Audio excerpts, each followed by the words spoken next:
As technology has become deeply ingrained into our daily lives, the role of school and district IT departments has also expanded enormously. No longer are they just the techies who manage the computer lab. A school's technology team is now a critical contributor, helping to shape and enhance the learning experience of all students. IT teams everywhere are finding themselves taking on many major challenges. We want to explore those challenges and see how K-12 IT leaders around the country are meeting them head-on. Today, we are joined by Eric Benedict, the Instructional Technology Manager of the Madison Metropolitan School District, a leader who is at the forefront of integrating technology into education to foster stronger and more connected school communities. From bridging communication gaps to forging meaningful connections between schools and families, we'll explore how IT initiatives in the Madison Metropolitan School District are making a real difference in the lives of their students. My name is Eric Benedict. I am the Instructional Technology Manager, so I lead our Instructional Technology Department in the Madison Metropolitan School District. I manage instructional platforms such as our Google Admin Console and Seesaw and some other LMS structures, and support also our site-based technicians throughout our buildings. So a nice, good task, but very focused on the instructional side and how our teachers and schools are using technology in their classrooms. What does a day in your role look like? A day to me is, there's the initial response to some, which things always come up in the morning, so getting going in that respect. But every day it can be a new challenge. There's some, different asks. Teachers are very creative. They want to do different things in their classrooms and want to engage students in different ways. And so always trying to work with them and work within our confines what we have to provide support for them as they're using instruction in the classroom. It's meeting with teachers, meetings with principals and other instructional leaders in the district to leverage technology and its use in our classrooms. What are some of the challenges you face in your role? I think that probably the biggest challenge is a budgetary piece, coming down from some of the pieces from funding from ESSER funds. But how are we going to continue growing and doing what we've been doing in the last 4 or 5 years? So that, I think, is probably the biggest piece, is looking at how we're going to keep going monetarily with things. And then just staffing, trying to support our schools. We are out in buildings supporting multiple days a week and trying to find ways that we can fully staff our schools and even our IT department. How has the role of IT evolved in K-12 in recent years? It's a great question. As a former educator, now sitting in the area that I am within IT is definitely a huge involvement. For a while there was this getting a strong backbone, a strong connectivity within buildings, making sure you have a reputable Wi-Fi, and a lot of hardware pieces were put into place. We weren't necessarily a necessity initially, but absolutely a necessity now, and something that everybody is, reliant upon at all times, right? And so if something goes down or if something is not working, we definitely hear about it in a hurry because there's a lot of people using technology. That wasn't necessarily the case 10, 15 years ago. There wasn't as much reliance on that, on those things happening. So now I feel like it's moving more onto how can we support even outside the classroom with things where families support students as they're learning in different places.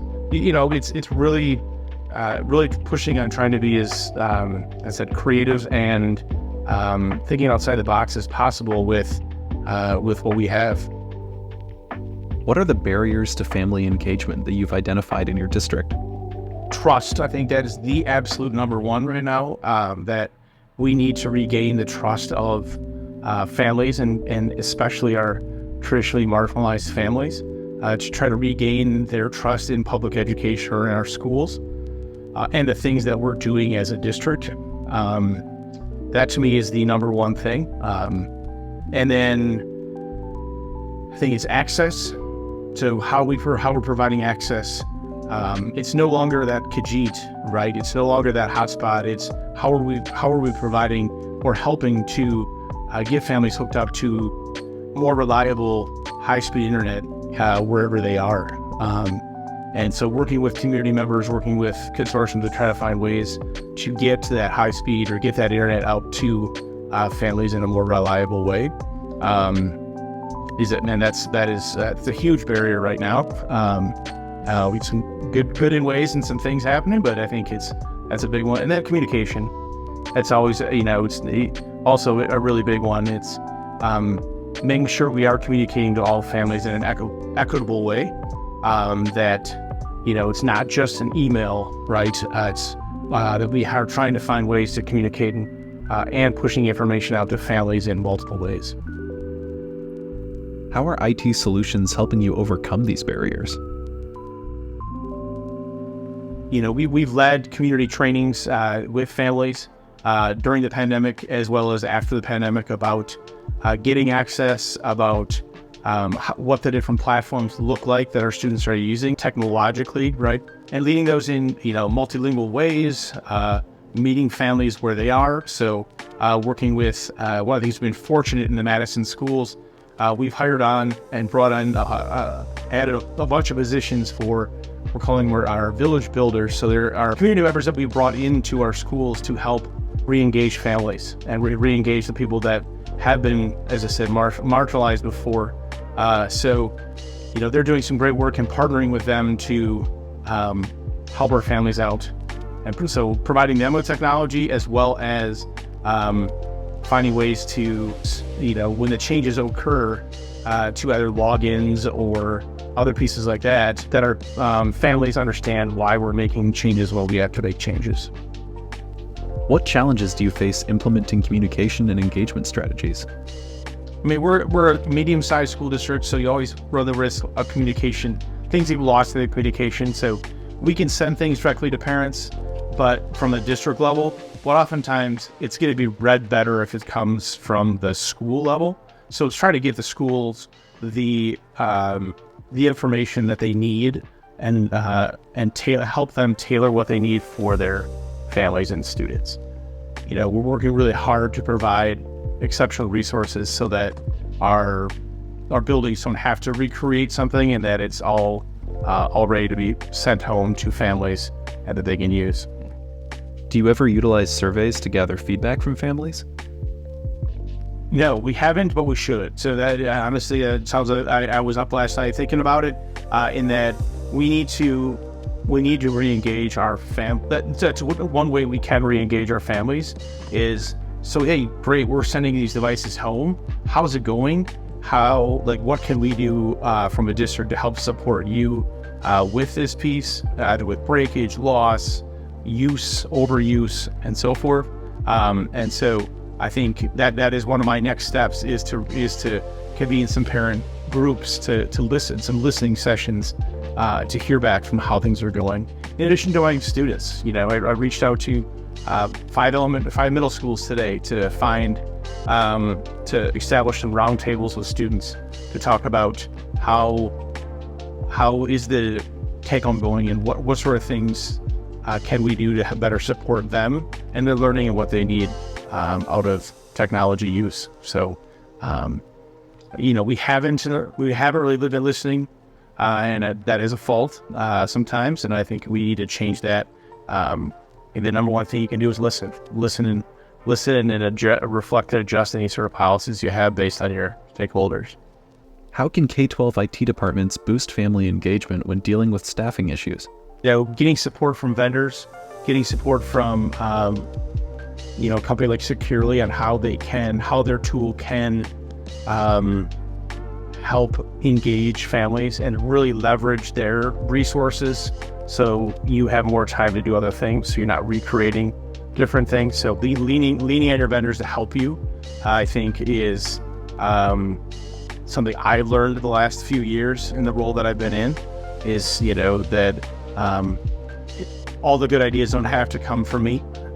That you can reach out and find your people that are going to help you, and and what you can provide back for other families, other directors and leaders in their roles.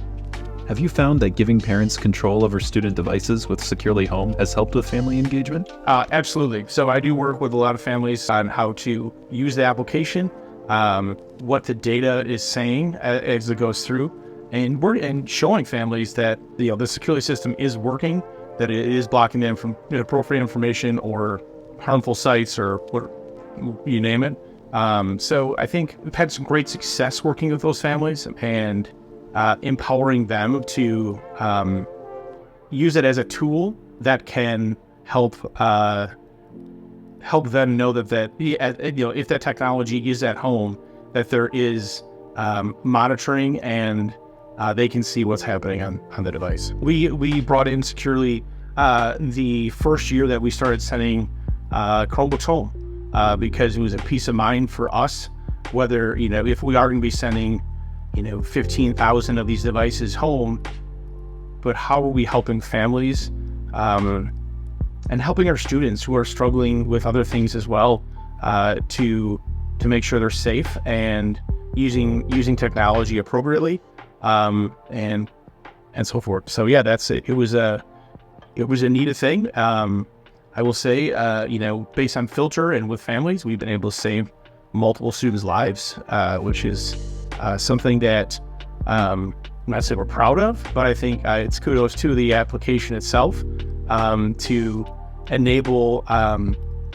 something like this to happen. So that we know that mental health and the health of our students is not super high right now, and a lot of students are struggling.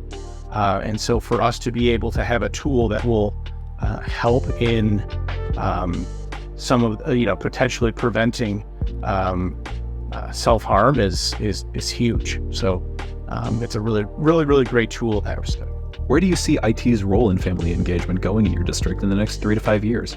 I wish and I hope we can maintain our the level of staffing that we have that work with families to re-engage our families with schools and with just with their students' educations and again the trust back in our public education and earn that back, I guess, from families.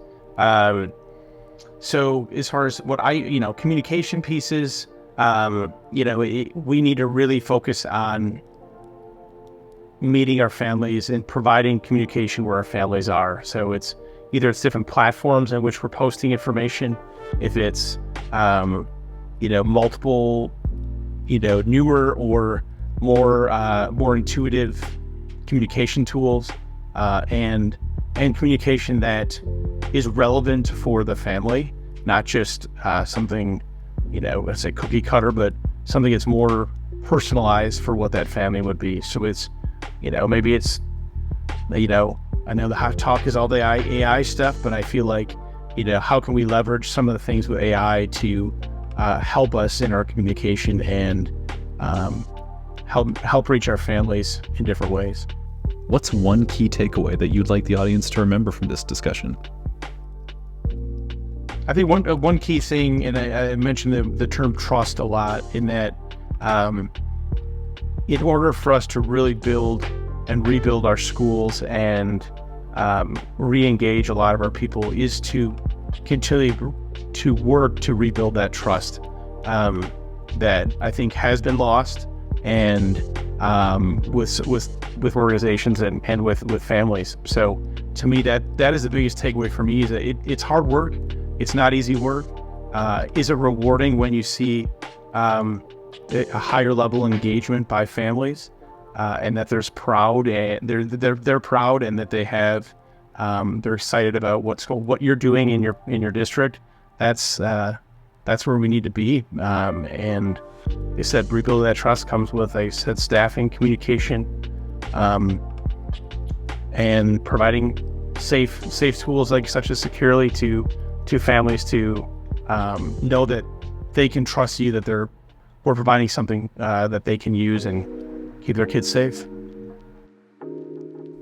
As we conclude our conversation with Eric, it's evident how closely his experiences in the Madison Metropolitan School District echo the challenges faced by IT departments in K-12 schools and districts everywhere. The work done by IT departments goes beyond just managing technology. It's about shaping the educational experience of all students. building trust and relationship with their families. Transferring control of school devices to parents when devices go home can ease their concerns.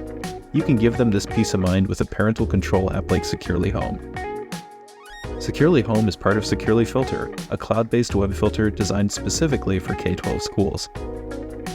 It lets you give families equitable access to student device and internet controls, the ability to set screen time schedules, and visibility into students' online learning and activities. Want to read more about how school districts just like Eric's are using Securely to engage families and keep students safe? Check the link in the description for some amazing case studies and see the results for yourself. Thank you for joining us. If you like this video, give us a thumbs up and subscribe to the channel for more conversations and to get more ideas about how your IT team can support your school district's priorities.